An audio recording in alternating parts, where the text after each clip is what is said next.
Hai teman-teman, Andi di sini. Jadi di video kali ini Andi menemukan satu video yang menarik gitu ya. Jadi sebenarnya ini video tanggapan saya kepada videonya dari channel Bro Gamal ya. Jadi salam kenal ya Bro. Jadi videonya bagus, saya suka ya. Jadi dia menceritakan bagaimana beberapa analisis dan beberapa fakta-fakta yang sebenarnya lagi terjadi di dunia kita gitu ya. Dan ketika kalau teman-teman mengikuti gitu ya, kalau melihat videonya Bro Gamal, saya lihat itu akan sampai kepada cerita bagaimana ada di One World Currency gitu. Jadi saya akan mulai dari hal-hal yang saya pengen kasih pandangan saya gitu ya. Jadi bukan berarti saya mencela gitu, tapi saya pengen kasih gambaran begini loh bro gitu kan. Nah, jadi mari kita tonton bersama apa yang telah dikatakan atau disampaikan oleh Bro Gamal gitu ya. Yuk kita mulai saja. Nah, kira-kira apa the one world currency yang akan menggantikan paper money yang paling possible yang berhubungan dengan metaverse? Apa itu? Tentu saja itu cryptocurrency. Cryptocurrency merupakan mata uang digital yang akan menjadi mata uang pastinya sangat berharga di masa depan. Karena mata uang inilah yang akan mensupport yang namanya metaverse. Dan inilah the one world currency. Cryptocurrency ini ada banyak, bukan cuma satu gitu ya. Ada 4 ribuan kali sekarang. Cryptocurrency itu more than 4.000 ya bro. Itu sampai sekarang kalau bisa saya bilang sih, saya sebagai analis juga, saya backgroundnya juga certified dari Certified Bitcoin Professional, Certified Foundation of Blockchain, dan segala macam. Dan saya backgroundnya juga di ilmu komputer ya. Nah, em, bahkan sekarang saya pun tidak bisa mempercayai apa yang dihitung oleh beberapa cap-cap besar yang ada di dunia gitu ya, yang mereka menghitung tentang token dan koin yang dideploy dan sehingga terhitung sebagai the new currency daripada kripto gitu ya. Nah, dari kayak Mesari, kayak CoinGecko, kayak CoinMarketCap gitu ya. Jadi itu pun tidak bisa kita jumlahkan gitu ya. Dan yang saya samar-samar lihat itu sekitar 17 ribuan something ya bro. Ini yang mungkin bisa jadi masukan gitu ya. Jadi berat sih bro kalau kita mau exactly mengatakan berapa jenis yang sudah ada di sekarang gitu ya. Di deploy di sekarang gitu. Salah satu atau salah sedikit dari cryptocurrency yang ada sekarang itu akan menjadi the currency of the future, akan menjadi currency di dunia nanti saat Pax Judeka memimpin. Kalau kita dengerin narasi-narasi cryptocurrency, sebenarnya kan bagus ya. Cryptocurrency ini dibuat oleh Satoshi Nakamoto. Dia buat Bitcoin tahun 2008 karena kejadian apa? Kejadian krisis ekonomi tahun 2008 di Amerika. Dia buat dengan tujuan untuk the hedge against the bank gitu. Dia buat agar ini decentralized, agar tidak ada whales yang bisa mengontrol mata uang rakyat. Tujuannya sangat baik, luar biasa. Dan bisa dibilang ini seperti cerita Robin Hood, mirip lah. Jadi ada orang baik ngejahatin orang-orang kaya buat diambil duitnya buat dikasih ke rakyat. Mirip kan? Karena Bitcoin ini sangat mengganggu hegemoni bank-bank konvensional. Sampai bank-bank ini semua pada ketar-ketir. Benar. Kalau itu saya setuju ya bro. Bahwa Bitcoin mengganggu hegemoni bank atau the old monetary system.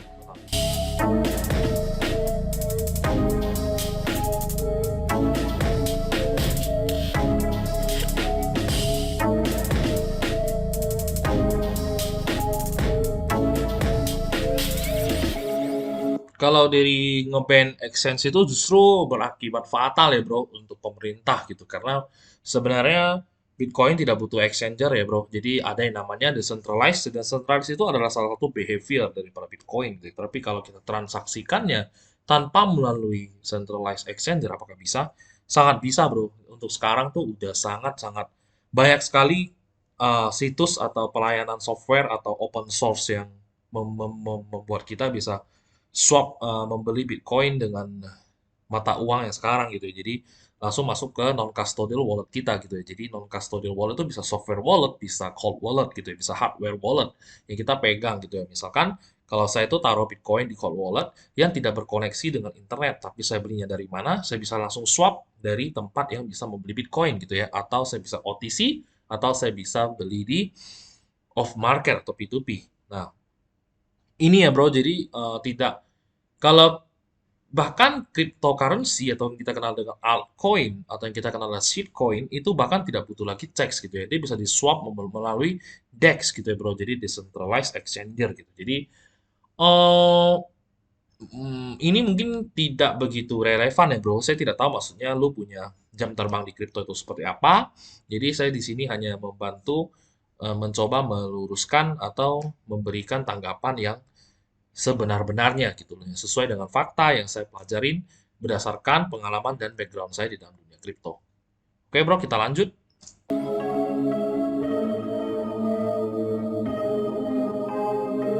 Sebenarnya ada satu teori ya, jadi kalau mau menghancurkan Bitcoin itu lebih kepada menyerang atau menguasai hash power daripada pertambangannya dari proof of work.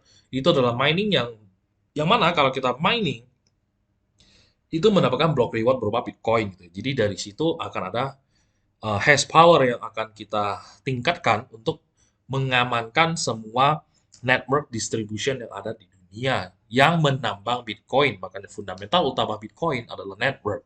Network baru ada behavior di sisi lainnya yang banyak banget. Salah satunya adalah decentralized gitu ya. Jadi ya bro ya.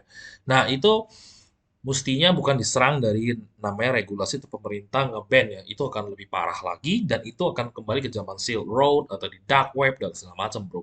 Jadi pemerintah kalau misalkan kasih izin atau masih abu-abu sekarang ya kayak kayak regulator membenci tapi juga tidak membasmi itu benar. Tadi saya ada baca kalimatnya gitu ya. Kenapa gitu ya. Nah, itu masih abu-abu semua juga ada something yang mencurigakan itu saya juga lebih kurang setuju, bro. Gitu. Kita lanjut dulu ya.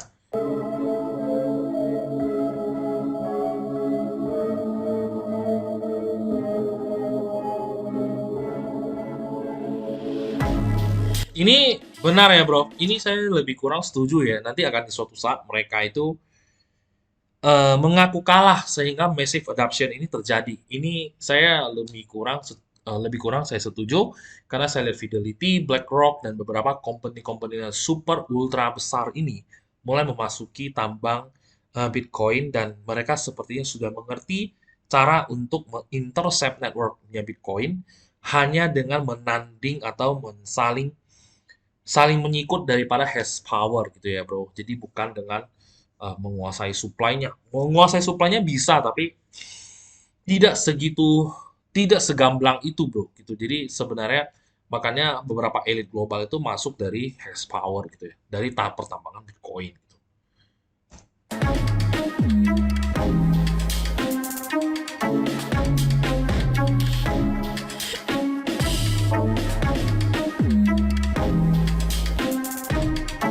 Setuju, setuju.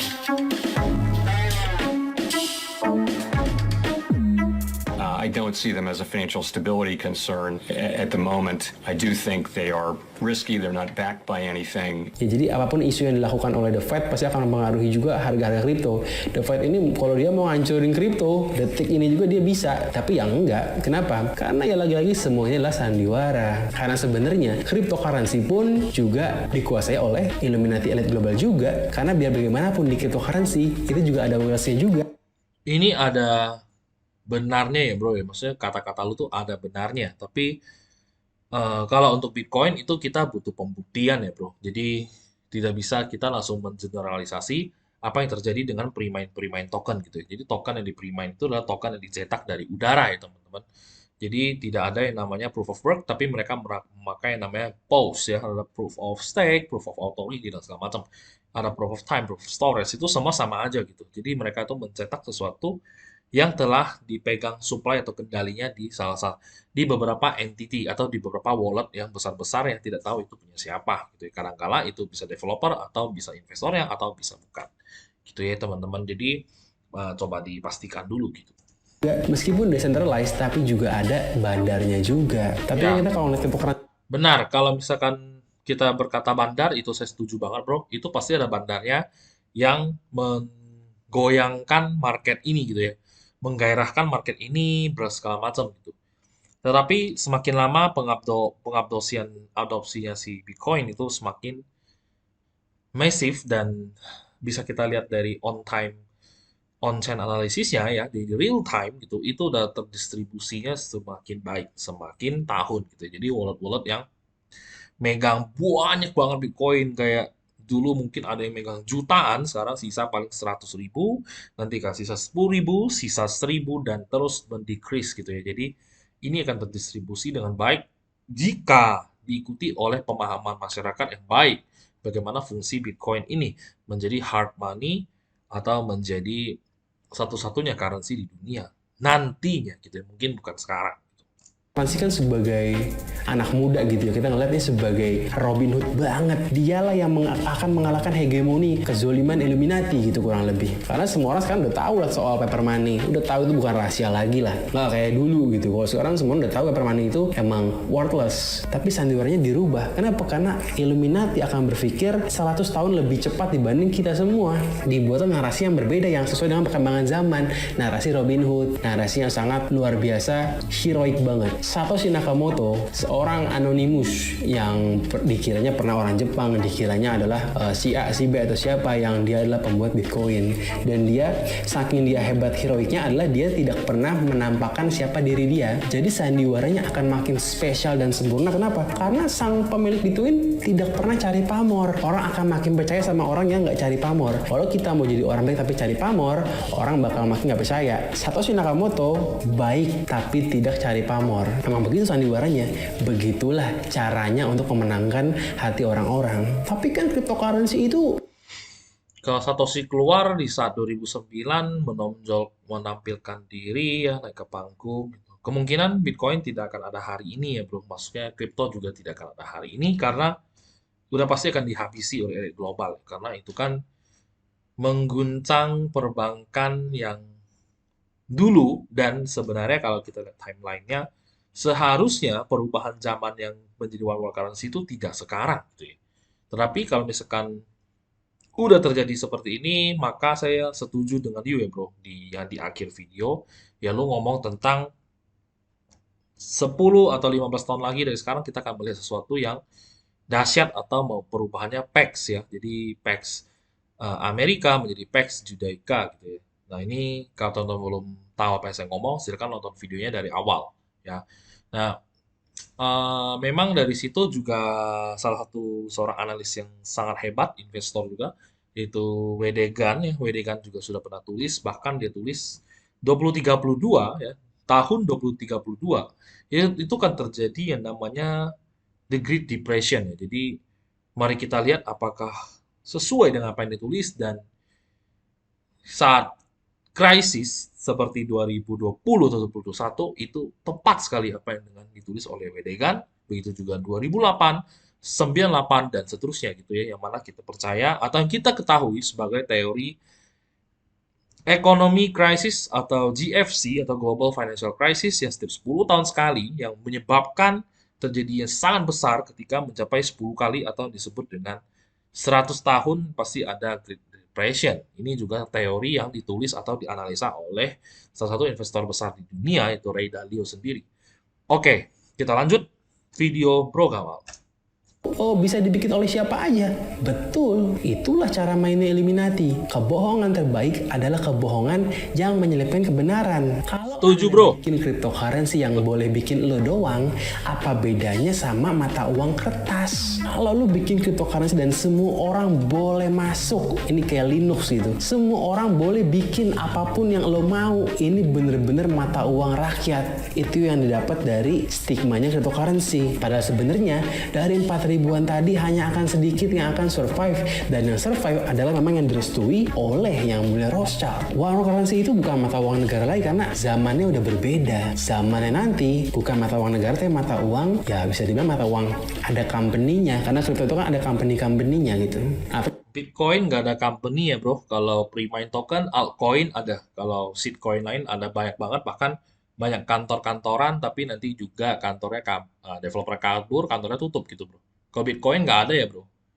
Terus kalau misalnya kita ngomong, oke lah, yang bikin kripto adalah elit global. Berarti kan dia Satoshi Nakamoto kan berarti kan part of the elite kan. Nah kira-kira siapa Satoshi Nakamoto itu? Yang paling mungkin menjadi Satoshi Nakamoto adalah orang yang berlagak seperti Robin Hood dan juga orang yang sering ngepom-pom cryptocurrency.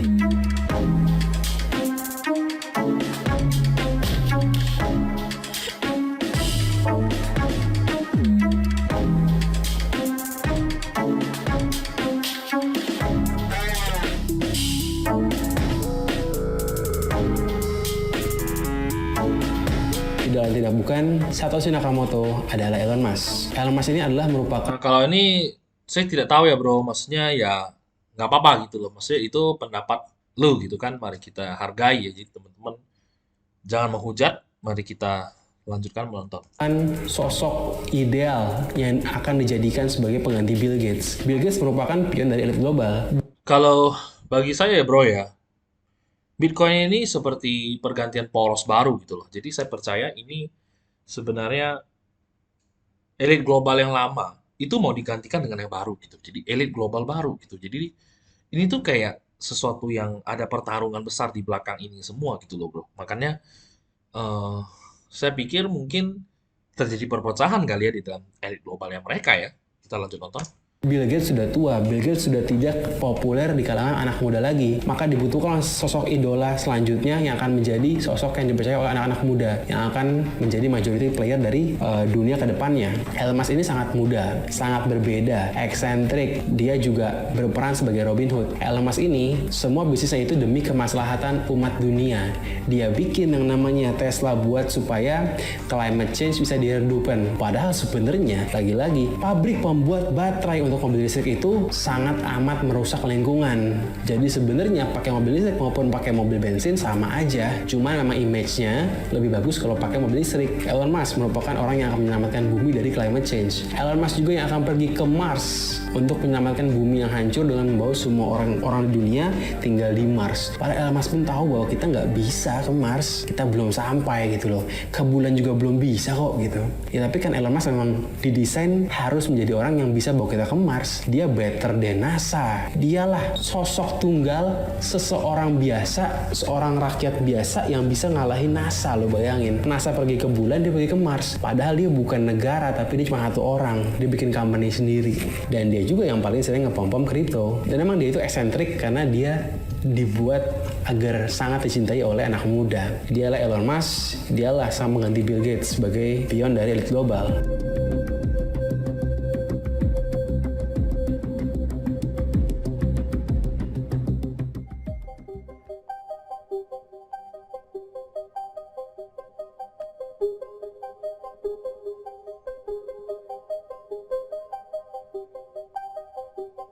Ini saya setuju.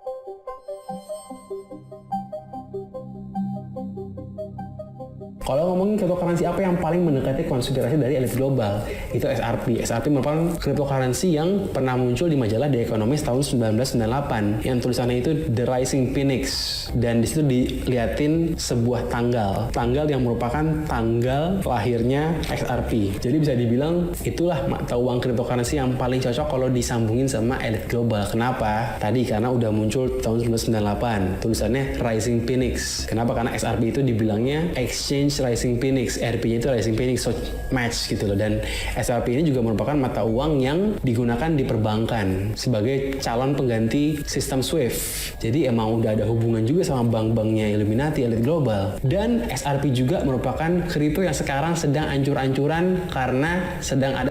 Kalau untuk XRP memang paling cocok ya dengan mata uang Illuminati ya bro, saya setuju ya. Tapi saya setujunya bukan dari namanya, tanggalnya, atau suatu banyak hal yang menjadi konspirasi teori, bukan. Tapi dari struktur daripada tokennya. Jadi tokennya itu ada yang megang supply paling besar di dunia, kemudian diterbitkan ke masyarakat sedikit-dikitnya, kemudian harga juga dipamendang, kemudian token ini dibuat tanpa ada dasar apapun, yang terpisah dengan teknologi Ripple Labs, dan perbankan itu menggunakan teknologi Ripple Labs ya bro, bukan menggunakan token XRP. Jadi XRP ini bahkan di dalam grup-grup source code-nya yang ketika para developernya bahkan bilang sebenarnya Ripple itu membayar kalian pakai apa sih gitu kan, sedangkan tokennya itu murah banget gitu. Nah mereka develop dan mereka bilang kalau misalkan lu mau XRP ini diubah jadi seperti pertambangan Bitcoin segala macam gitu kan, ya mana bisa gitu kan. Nah, makanya ada yang tulis gitu kalau misalkan lu mau join the developer grupnya XRP, maka kamu akan dibayar dengan iman gitu. Kamu dibayar dengan iman gitu. Nah, makanya ini saya setuju dengan poin paling cocok dengan Illuminati gitu. Karena XRP ya by design gitu. Baik kalau kamu cek background yang mendevelop ini, kamu lihat aja gitu. Di belakang mereka, di belakangnya lagi, di belakangnya lagi itu siapa aja gitu. Jadi Bro Gamal bisa riset lebih dalam kalau bisa memilah-milah kayak source code-nya Ripple dan trace back lah apa yang terjadi semenjak the launching-nya Ripple. Ripple tuh bukan muncul di 2018 ya bro ya, jadi XRP tuh bukan 2018 ya, itu udah lama ya bro ya. Kalau saya nggak salah saya pernah bikin videonya gitu loh. Itu 2017 tuh udah hype banget bro, jadi bukan 2018. Nah itu yang paling saya mau koreksi gitu ya. Karena Pre-Mine Token itu sendiri ya memang diciptakan untuk memperkaya si penguasa dan penguasa bisa mengontrol semua yang di bawahnya gitu ya. Jadi desentralisasi hanyalah gimmick bagi Pre-Mine Token, tetapi behaviornya adalah seperti hegemoni old money atau old monetary system di zaman dulu gitu ya. Kita lanjut nonton. Ada sandiwara dengan SEC. Jadi SEC ini lagi bikin semacam sandiwara yang nggak keluar-keluar tentang gimana nentuin nasib XRP, apakah dia worth atau worthless. Tapi nggak pernah selesai, sidangnya selalu ditunda-tunda terus gitu. Sampai sekarang XRP harganya udah bener-bener kacau banget kan, rendah. Nah ini bisa jadi ya ada yang mengacaukan harganya, ya ada whale segala macam, pamendem, nyari duit, nanti akhirnya pindahin lagi ke Bitcoin ya, who knows gitu. Banget. Tapi menurut gue XRP adalah salah satu kripto yang akan besar masa depan. Sampai nanti sandiwara SEC ini selesai. Yang Kalau menjadi besar itu sekarang juga udah besar ya bro ya. Kalau kita lihat dari market cap ya. Tapi market cap mestinya kita pilah lagi ke dalam realize cap ya. Tapi apakah ada yang mau analisa XRP realize cap-nya berapa? Teman-teman yang nonton silahkan komentar di bawah. Karena saya agak males gitu ya. Mestinya kita lihat di mesari.io. Itu mungkin bisa kelihatan gitu ya. Karena market cap itu agak dilusi dan agak bias ya, bro. nggak tahu kapan. Mungkin tahun ini, mungkin tahun depan, mungkin tahun depannya lagi, kita nggak tahu gitu.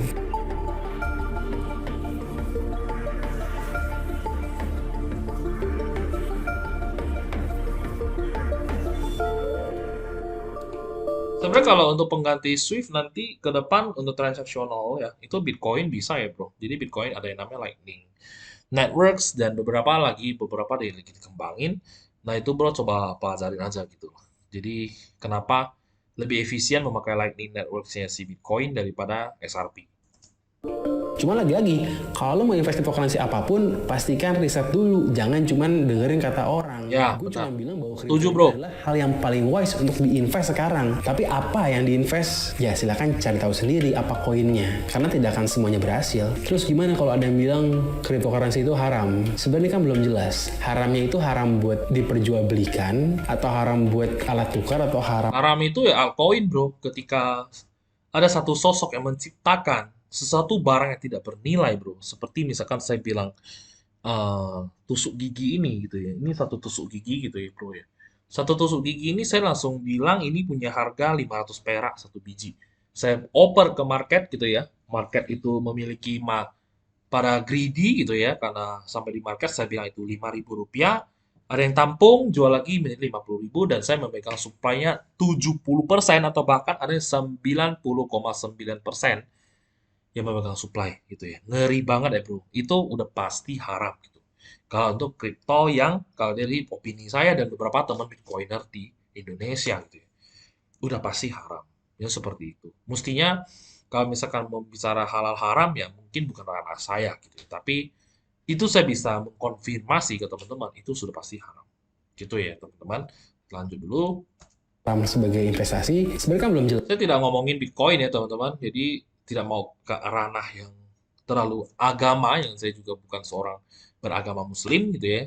Jadi saya pikir itu kita menunggu seorang expert di dalam kripto plus beliau adalah muslim yang menjelaskan hal tersebut. Gitu. Menurut saya lebih cocok.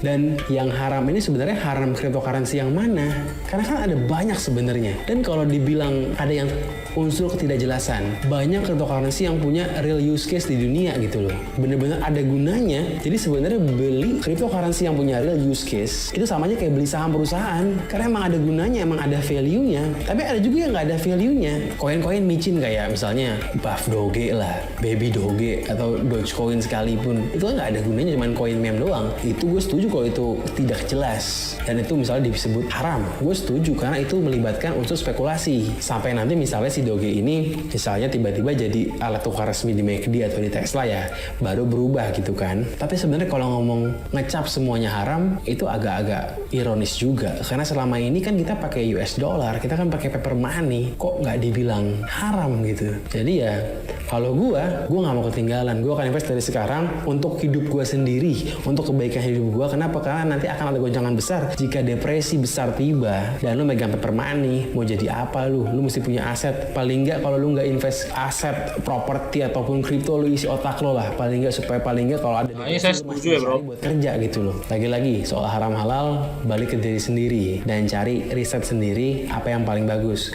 Kalau gue bilang haram itu ironi karena terlalu pukul rata. Jadi kalau gue akan selamatkan diri gue akan invest dari sekarang demi masa depan gue.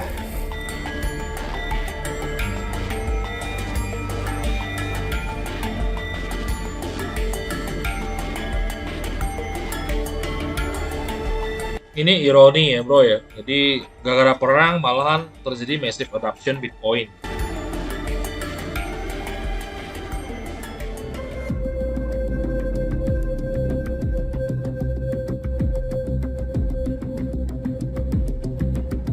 Untuk penutup, ini merupakan akhir dari cerita trilogi akhir zaman yang udah gue mulai sejak bulan November. Jadi Oke, teman-teman, itulah video tanggapan saya kepada Bro Gamal gitu ya. Overall channelnya bagus ya, saya suka. Itu menjelaskan sesuatu dengan gamblang dan bisa kita ambil sisi positifnya gitu ya. Jadi thank you teman-teman sudah nonton.